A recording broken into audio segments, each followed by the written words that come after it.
bem com vocês? Hoje nós estamos aqui, para falar de um assunto muito importante. A gente vai falar sobre violência de gênero. Eu estou aqui com a professora Camila, enfermeira e professora aqui na Faculdade de Enfermagem, e a professora Rose, enfermeira também e professora aqui da Faculdade de Enfermagem. Nós sabemos que a questão da violência contra a mulher está crescente e nós temos números, assustadores em relação à violência. E não é só números, pessoal? Nós sabemos que a cada dia uma mulher sofre violência, várias mulheres sofrem violência, várias mulheres elas perdem a vida e tem vários tipos de violência. Então a gente vai estar falando um pouco sobre isso. É uma honra estar aqui hoje com a professora Ana Cleides, com a professora Rose, e vamos conversar aí sobre uma temática muito importante. Então a professora Rose está atualmente pesquisando sobre essa temática, então ela vai trazer alguns dados para que a gente consiga aí fazer uma discussão e trazer um papo aí de uma forma mais leve.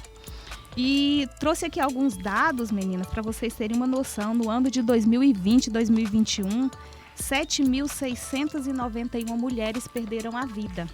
E no ano de 2022, esse número subiu para 3.858. Então, assim, foram bem mais casos em 2022 do que nos 2 anos, 2020 e 2021. Professora Rose, o que está por trás de tudo isso? O que está acontecendo?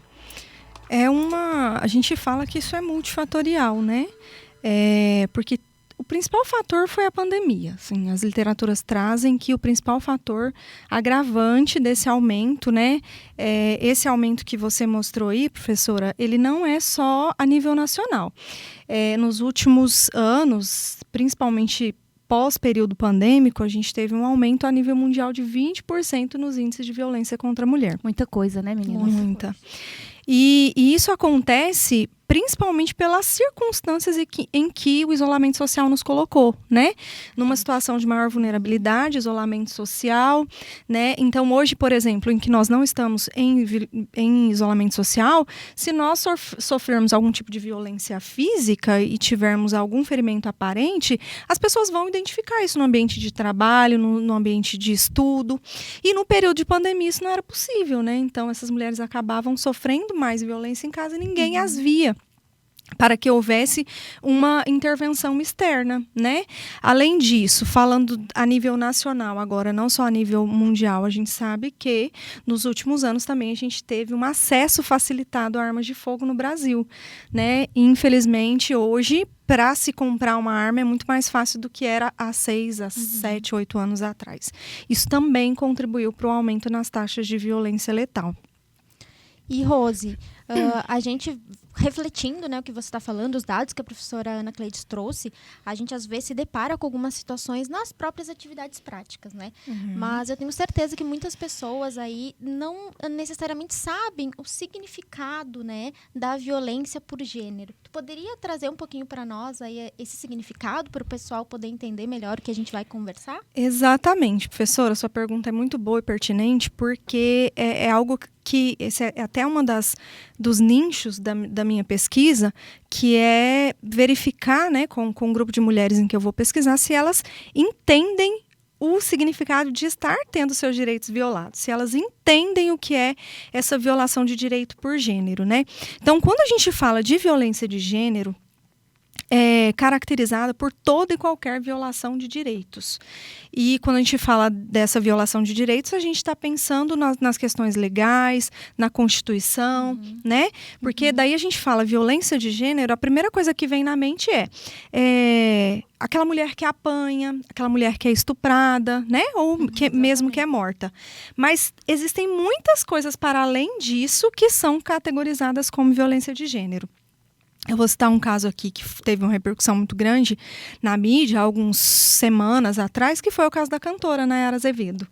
Ela fez um depoimento, prestou queixa, contra o esposo lá, e o principal crime que ele cometia contra ela era violência patrimonial, Então, ela construiu tudo, porque ela era a pessoa que estava por trás da construção do patrimônio, ela era a pessoa que fazia os shows, ela era a pessoa que ganhava o dinheiro, mas ele era quem tinha todo o controle, ele não deixava ela ter acesso às contas, né?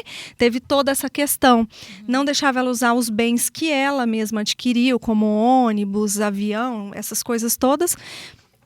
E isso é uma coisa que a população desconhece. Por exemplo, o cara que não deixa a mulher ter acesso ao celular, né?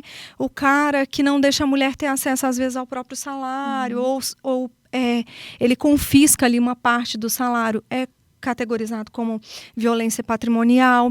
Além disso, também, professora Camila, existe um tipo de violência que tem estado muito crescente, né? Por conta do nosso acesso facilitado à internet e às plataformas digitais, que é os crimes cibernéticos, né? A publicização de conteúdo íntimo, com conteúdos de nudez, né? Então, às vezes, fotos, vídeos dessas mulheres com caráter de nudez, que esses homens aproveitam do momento de intimidade, produzem esses conteúdos e os utilizam depois para chantagear essa mulher, para humilhar, para extorquir, para fazer com que ela permaneça dentro desse relacionamento abusivo, né? Então, né, resumindo, violência de gênero, toda e qualquer violação de direitos. E é importante você estar trazendo isso, professora, porque até então as pessoas desconhecem, porque quando se fala de violência, às vezes as pessoas imaginam que é só dar um tapa, né, dar um empurrão, agredir, né, fisicamente ou verbalmente. E, na verdade, esse também é o tipo de violência que acontece a cada dia e que muitas mulheres, às vezes, não entendem que isso também é um tipo de violência e que precisa estar denunciando, né? Porque Exato. até então é estupro, denuncia. Mas esse tipo de violência, às vezes, a subnotificação acontece muito, né? Nesse mais caso, do porque elas não entendem Exato. que elas estão sendo. Até também quando a gente fala em relacionamento abusivo, né? Que muitas submetem, às vezes por questões financeiras. Sim. Né? Tem a questão dos filhos e que, às vezes, elas se submetem a isso. Exatamente. Até, Rose, você comentou, né, que em relação à pandemia, nós tivemos aí um aumento de casos, enfim. E agora, pensando que nós já estamos aí em 2024, né? Claro que passamos aí praticamente 2 anos, diminuiu ou aumentou ainda mais esses casos? Em 2022, houve aumento. E pensando assim, como a gente, né, como profissionais, às vezes a gente está nas atividades práticas, né, a gente tem os conhecidos da equipe multi, a gente acaba ouvindo bastante, né, que cada vez mais ocorre casos, principalmente que a professora Ana Cleide comentou agora, né, da questão do verbal, né, o assédio moral também, né. Então, são dados aí muito importantes que futuramente aí vamos ter mais números atualizados também, mas e pensando nesses dados, pensando aí que tivemos uma pandemia não tão recente, mas recente, digamos assim, você está pesquisando agora, né, mais focado nessa temática. Então, você está fazendo alguma coleta de dados mais específica, assim, que traga alguma informação, que vá trazer mais alguma informação aí para a sociedade em relação a esses números? A minha pesquisa, ela faz uma associação. O objetivo é fazer uma associação entre a violência de gênero e o desenvolvimento de transtorno mental, né? Mais especificamente os transtornos depressivos, todos eles, né? E essa pesquisa, ela vai utilizar um instrumento validado da Organização Mundial da Saúde que capta os dados relacionados à violência física, sexual e psicológica. E aí a gente vai conseguir ver quantas dessas mulheres já foram violentadas ao longo da vida e no último ano. Quando a gente puxa, né, na literatura, a gente vai buscar na literatura, a gente não encontra no Brasil pesquisas que fazem essa associação. Eu encontrei muitas pesquisas que fazem essa associação, né, da violência como fator predisponente de transtorno mental, principalmente na África e no Oriente Médio. Mas no Brasil é um dado que praticamente a gente não encontra, ou encontra de uma forma muito vaga, né, em pesquisas muito superficiais, assim. Então, o meu objetivo é mostrar se existe uma associação direta, né? Esse é até uma das pautas que eu coloquei aqui para a gente falar, que é sobre as consequências, né? Essa é uma das muitas consequências possíveis de acontecer com mulheres que sofreram algum tipo de violência. Nossa, muito interessante. Vamos ter, então, futuramente aí dados muito pertinentes para poder ainda trazer mais discussões acerca dessa temática. E você comentou em relação aí essa associação também envolvendo saúde mental, enfim. E sobre as mulheres que têm algum transtorno, né? Como é que tá esses dados? Como é que tá mais essa temática focando nessas mulheres? Olha, quando a gente fala dos transtornos mentais comuns, eles englobam os transtornos de ansiedade, que tem um grupo aí de quase 10 transtornos, e os grupos de transtornos depressivos, que são 7 tipos de transtornos diferentes. Isso é o que a gente chama de transtornos mentais comuns, né? Porque são realmente os mais prevalentes, os mais comuns. Quando a gente fala desses transtornos especificamente, em disparado, assim, né? As mulheres ocupam índices muito mais elevados do que os homens. E um dos fatores, né? Existem muitos fatores que explicam o motivo pelo qual as mulheres adoecem mais mentalmente, e um dos fatores é a violência, né? Mas não só a violência de forma direta, mas eu falo que uma violência que está intrínseca, que está... uma violência um pouco mais sutil, se é que eu posso usar essa palavra, que é aquela questão estrutural, sabe? Do machismo, da submissão da mulher, da dependência financeira e emocional da mulher, daquela construção que a sociedade fez, colocando a mulher numa situação de desigualdade, de menos acesso de direitos, né? A literatura até fala que a mulher não exerce cidadania plena, por exemplo, né? Esse exercício pleno da cidadania, ele não é dado à mulher, principalmente em outros países. No Brasil também não, mas tem lugares que é ainda pior, né? Então eu falo que isso é uma violência sutil, se é que existe violência sutil, mas que faz com que as mulheres adoeçam. Um exemplo clássico disso, professora, a sobrecarga que as mulheres têm. Né? Então, assim, qual é a realidade? É claro que a gente não pode nunca generalizar, mas na maioria das famílias brasileiras, qual que é a realidade? Homem trabalha fora, mulher trabalha fora. Hoje, dificilmente uma mulher ela está só por conta de fazer a gestão do seu lar, os cuidados domésticos, né? Na maioria das vezes, essa mulher trabalha fora, a realidade vem mudando, né, ao longo dos anos. Mas aí, qual que é a realidade? O homem chega em casa, a mulher também no mesmo horário. Ele deita no sofá, liga a TV e fica assistindo. Enquanto a mulher vai colocar uma roupa na máquina, preparar o jantar, né, às vezes limpar a casa, cuidar do lanche da criança para o dia seguinte, fazer tarefa com os filhos para o dia seguinte, né? Então, isso não é considerado crime, mas isso é um fator de adoecimento das mulheres, né? E até que as mulheres... Excesso de atribuições. Né? Esse excesso de atribuições, essa sobrecarga, que reflete diretamente essa desigualdade entre os gêneros, né? Quer dizer, os homens, eles são de fato privilegiados, né? Não deveria, não está correto, mas eles são de fato privilegiados, né? A sobrecarga é muito menor.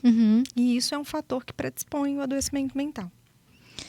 E pensando também, refletindo, né, sobre todas essas informações, às vezes o profissional atende uma mulher, né? Um exemplo, nós estamos numa determinada unidade e acontece algum caso de chegar uma mulher, né, com aquela violência, aconteceu aquela violência, enfim, assim, entre nós, né, conversando aqui, vocês acham que os profissionais eles estão preparados para receber essas mulheres? De jeito nenhum. É complicado essa situação, porque às vezes a gente vê que tem alguns lugares que eles encorajam essa mulher, né? Encorajam essa mulher a denunciar. Só que por trás da denúncia existe um medo, existe o preconceito de, às vezes, essa mulher achar que ela foi culpada de ter acontecido aquilo com ela. Ela achar que a responsabilidade foi dela, né, em relação ao tipo de violência. Mas a gente vê que falta muito, né? A gente vê que tem muito a melhorar em relação à notificação, né? Existem muitos casos que acontecem que às vezes é só um atendimento comum, que exatamente. Não é notificado. Exato. E assim, professora, quando eu falo que as pessoas não estão preparadas, de novo, nós não podemos generalizar, porque existem pessoas profissionais e profissionais. Mas, de um modo geral, as mulheres também são machistas. As mulheres também discriminam, elas também têm preconceito. E aí a gente ouve as famosas falas, né? Que não deveriam ser ditas nunca, né? Tipo, em briga de marido e mulher não se mete colher, ou tá com ele porque gosta de apanhar, ou coisas desse tipo, né? E falando ainda dessa questão do atendimento, do quão os profissionais estão capacitados para atender essas mulheres, o que eu percebo muito, né? Mulheres que são violentadas, e a depender do tipo de violência em maior ou menor proporção, essas mulheres precisam de um cuidado para além daquele momento de violência. Eu me lembro, eu atendi casos assim que foram muito marcantes, né? Eu trabalhava num hospital de referência em trauma, e de uma mulher, por exemplo, que chegou pra gente que ela sofreu 13 podãozadas e ela teve uma das mãos decepadas pelo companheiro. Recebi uma mulher que teve o nariz arrancado pelo companheiro. Né? Recebi uma menina de 16 anos que viveu 1 ano e meio em cárcere privado. E aí, o que acontece? Essas lesões físicas, elas foram tratadas. E o depois? E como fica o depois, né?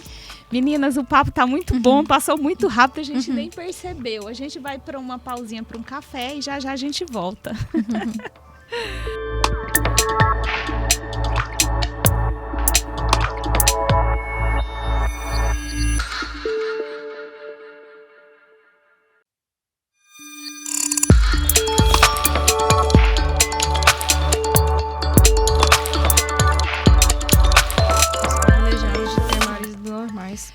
Pessoal, então a gente tá voltando, né, depois do cafezinho, um cafezinho muito bom. Traz o pão de queijo, tá, Gilson, das próximas. Faltou só o pão de queijo, mas tava muito bacana.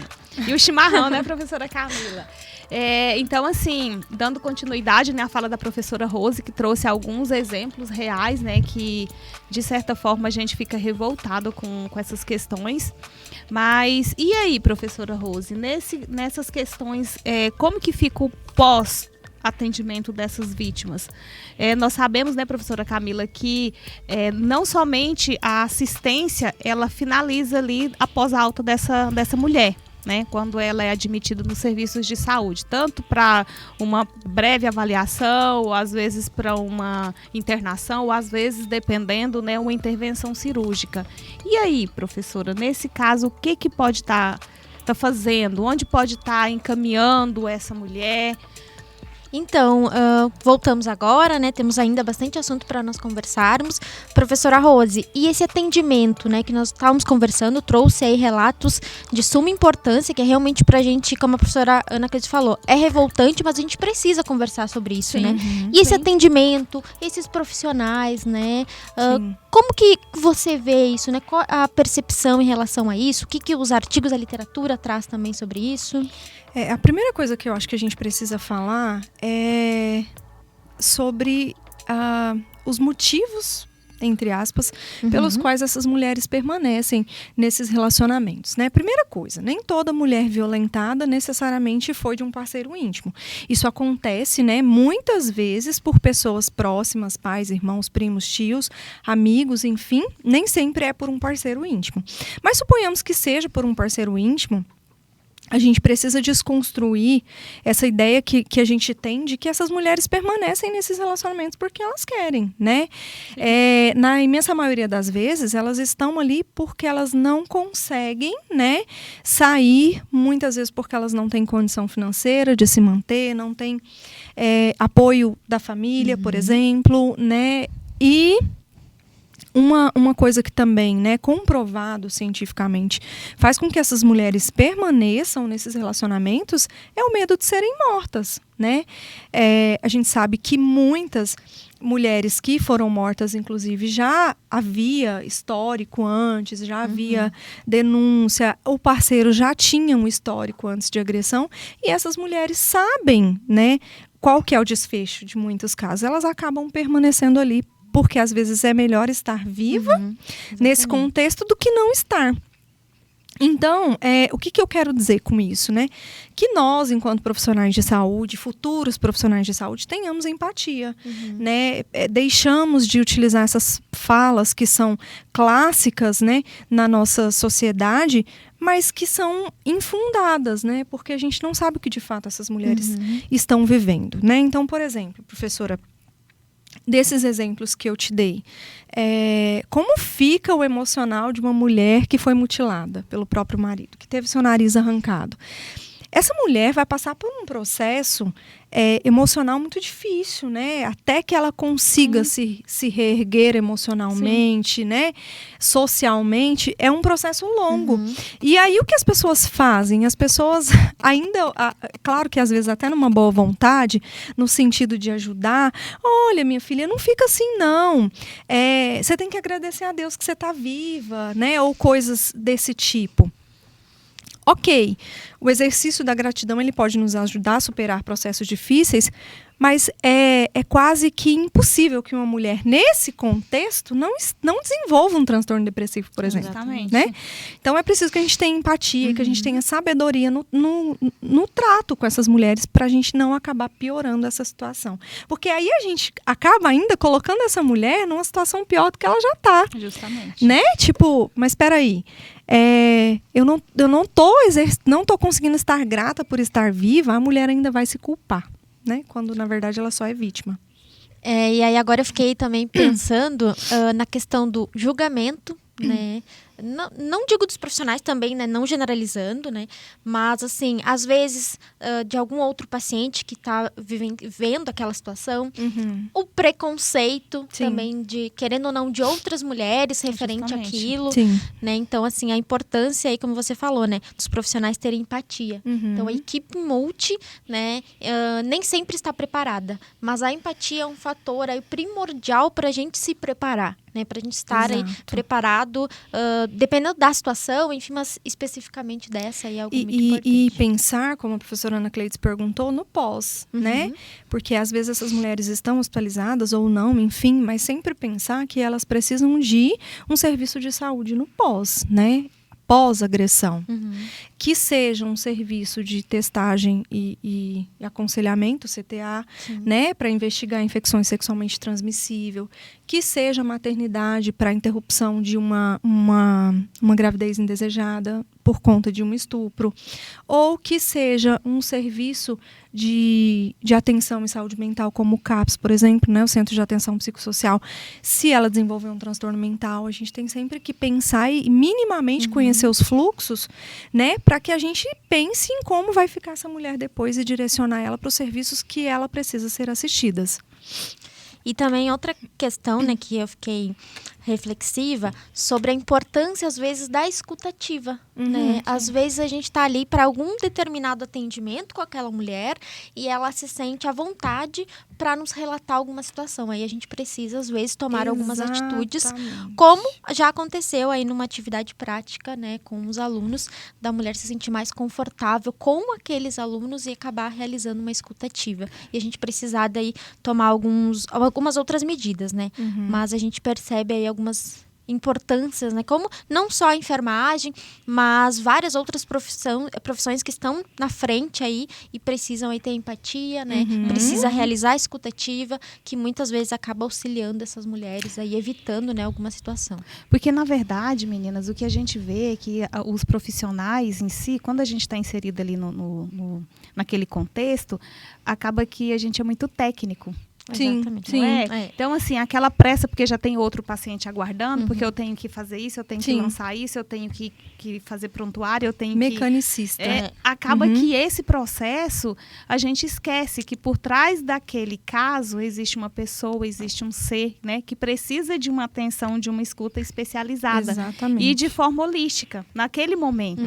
Então, eu acredito que a gente precisa, igual vocês falaram, da questão da empatia. Nesse momento, eu tenho que parar, esquecer o que eu preciso fazer, esquecer que daqui a pouco eu tenho que bater ponto, que é isso, porque eu preciso, nesse momento, a minha atenção voltada para essa mulher que está precisando. Exatamente. Um exemplo clássico disso, professoras, a crise de ansiedade que chega na UBS, por exemplo. Eu atendi um caso assim.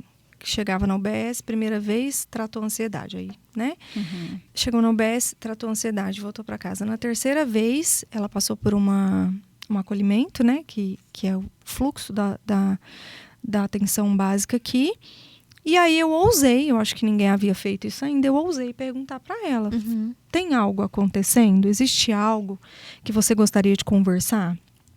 Além da ansiedade, ou algo que você considera que está causando essa ansiedade? E aí ela contou que ela foi abusada sexualmente por um líder da igreja um líder religioso da igreja em que ela participava. Nossa. Percebe, né? O quão que vocês falaram, né, da escuta ativa, da escuta qualificada, da visão holística, do atendimento holístico, né?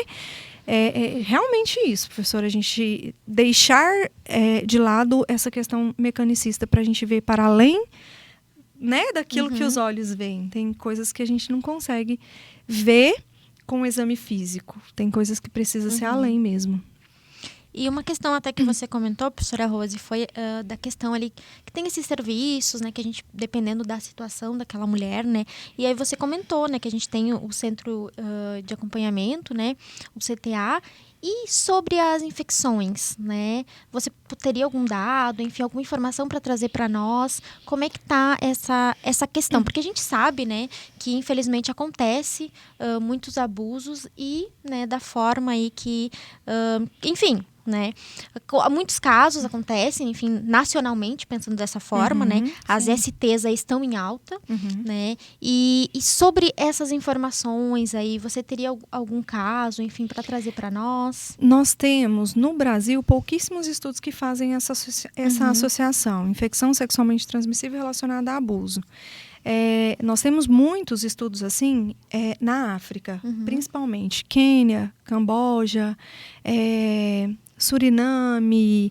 Tem muitos estudos que fazem essa correlação. E aí lá eles mostram, não me lembro o valor exato, dados altíssimos, assim, valores altíssimos de infecção por HIV em decorrência do estupro. Na verdade, quando a gente fala de violência de gênero de um modo geral, é assustador os índices que a gente vê nos países da África, né? Assim, absurdo. Lá é algo muito normalizado, né? Existe muito uma relação de poder e dominação do homem com relação à mulher. Então, lá existem esses dados, assim, e são dados assustadores. Principalmente de HIV. A África, por si só, tem um índice de HIV muito maior, né? Do que em outros países. E como é algo normalizado, o estupro, as mulheres acabam pegando infecção sexualmente transmissível em decorrência desses abusos. Daí a gente fica pensativo, né? Apesar de não ter dados, enfim, né? Mas a gente fica pensando a quantidade que talvez tenha, né? Sim. Devido às vivências, né? Alguns relatos que a gente tem aqui, né? Pensando no Brasil, né? E o quão isso pode ser destruidor na vida de uma mulher, né? Além dela ter sido estuprada, além de ter sido violentada, muitas vezes isso acontece na infância, né? 1 em cada 8 mulheres são violentadas antes dos 15 anos de idade, né? Esse dado é mundial. Então, assim, além de ter que viver com essa questão de ter sido violentada, ainda ter que muitas vezes viver com uma infecção sexualmente transmissível em decorrência desse abuso. Isso pode ser devastador, né? São dados aí que nem nós iniciamos, né, com a palavra revoltante. E quando a gente mais conversa sobre essa temática, querendo ou não, a gente se revolta. Mas a gente precisa conversar sobre isso, né? Porque a gente precisa trazer, né, à tona o que está acontecendo para a gente poder alertar cada vez mais as mulheres, né, os nossos acadêmicos, enfim, para que realmente esses casos acontecem às vezes perto de nós. E a gente precisa estar preparados, não somente como profissionais, né, mas também aí como educadores, enfim, né, pra gente estar em alerta. E assim, quando a gente fala da questão do abuso em si, é bem mais complicado porque existe o medo, né, da questão do julgamento. a questão do preconceito que gira muito em torno disso, porque você veste desse tipo de roupa, o seu comportamento, você queria era isso. Então, eu acredito que muitas mulheres, elas não denunciam, às vezes elas nem chegam a procurar atendimento, né? Ajuda justamente pelo fato do medo mesmo, de vergonha, né? Exato. Eu até trouxe esse dado também, professora. 885 mulheres são violentadas no Brasil por ano. E isso dá mais de 10 mulheres por dia. Né? Isso eu estou falando só do Brasil. Sim. E o mais importante de ressaltar nesse dado, que eu só estou falando dos dados que são notificados. Né? Estima-se que este número de mulheres abusadas sexualmente, ele é muitas vezes maior do que isso que eu estou trazendo. Por quê, gente? Porque principalmente o maior volume de mulheres e meninas que são violentadas, isso acontece ali na infância e na adolescência, né? E isso é um prato cheio para o abusador, porque as meninas, elas não estão preparadas nem sequer para entenderem que elas estão sendo violentadas de alguma forma, para poder denunciar, né? Então, esse é o primeiro ponto da subnotificação. Elas nem verbalizam que estão sendo violentadas. Muitas vezes o agressor ameaça: eu vou matar sua mãe se você contar, eu vou matar sua família se você contar, né? Tem muito isso. E muitas mulheres adultas já, né, que são violentadas, muitas vezes não denunciam por medo da estigmatização, do rótulo, né, das justificativas que a sociedade encontra para colocar essa vítima na situação, né, de culpada. Isso é muito pesado, assim. E isso é muito difícil da gente lidar, né? E essa temática a gente ficaria, né, muito tempo conversando. É uma temática que a gente tem aí muitas coisas para conversar, a literatura traz e ainda tem a pesquisar, é que nem a pesquisa aqui da professora Rose, né, meninas? Meninas, infelizmente, né, o nosso papo já está encerrando, né? Tem muitas coisas para se falar sobre isso, tem, assim, muitas questões, né, para a gente conversar e abordar aqui, mas infelizmente o nosso tempo já está encerrando. Foi muito gostoso, né? Bom dividir a bancada aqui com vocês. Obrigada, professora. Eu espero que a gente tenha outras oportunidades para estar falando sobre esse tema de grande importância para a gente, né? E para toda a sociedade. A gente precisa desnormalizar a violência de gênero, né? E a gente só vai conseguir isso falando sobre isso, né? É verdade. E é isso. Aí. Obrigada, gurias. Obrigada, gente. Obrigada, meninas. Vamos tomar mais um café, né?